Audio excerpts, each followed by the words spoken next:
पाली शहर के न्यायालय परिसर में शनिवार को एक नई ई-लाइब्रेरी का उद्घाटन किया गया, जिसका आयोजन बार एसोसिएशन पाली द्वारा किया गया था।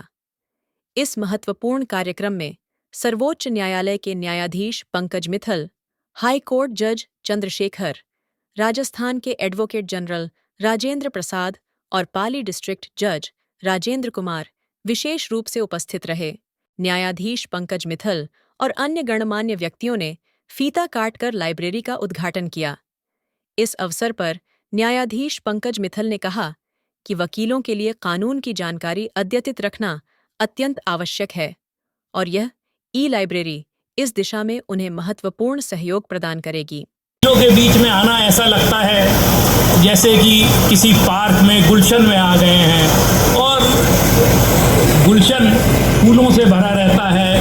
हर प्रकार के गुल वहाँ होते हैं और जब वहाँ कोई व्यक्ति आता है तो उसे हर प्रकार के फूल की सुगंध, खुशबू और रंग देखने को मिलते हैं। तो मैं तो मानता हूँ कि कोई भी न्यायमूर्ति हो, न्यायाधीश हो, उसे बार में आते रहना चाहिए। उसका जो है मन तरोताज़ा हो जाएगा विभिन्न प्रकार के लोगों से मिलकर। दूसरी खुशी इस बात की है कि आज जो ई-लाइब्रेरी का लोकार्पण हुआ, तो ई-लाइब्रेरी मेरे हृदय के बड़े करीब की चीज़ है। लाइब्रेरी, पुस्तकालय। और मैं बताना चाहूँगा कि जिस वातावरण में मैं पला हूँ वहाँ पुस्तकों का बहुत अधिक महत्व रहा है।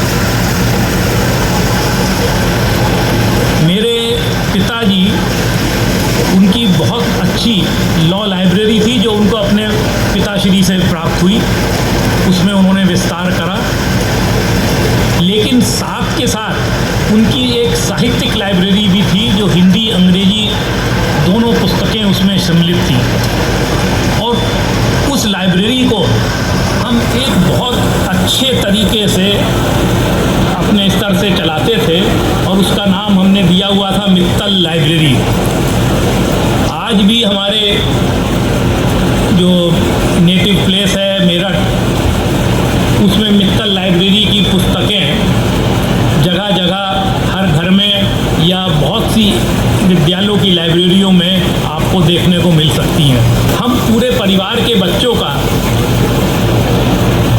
एक बहुत बड़ा काम असाइनमेंट गर्मी की छुट्टियों का हुआ करता था।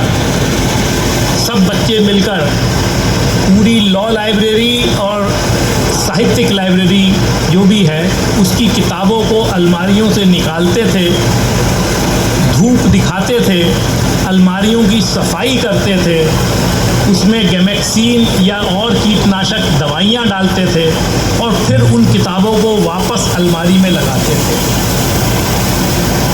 तो कहने का तात्पर्य यह है कि बचपन से ही किताबों के बीच में हम पले बड़े हुए और हमें किताबों से दोस्ती करना सिखाया गया। सभी बच्चों को एक एक पुस्तक मार्क कर दी जाती थी कि आप ये पुस्तक पढ़ेंगे। 4 दिन, 1 हफ्ते में इसको पढ़ के फिर परिवार के सब लोग बैठते थे और उसकी समीक्षा करते थे कि बच्चे ने क्या पढ़ा और बड़े लोग उसमें अपनी राय व्यक्त करते थे कि इसमें जो है ये बात नई है और सीखने की है, इसका अनुपालन, अनुकरण करना चाहिए।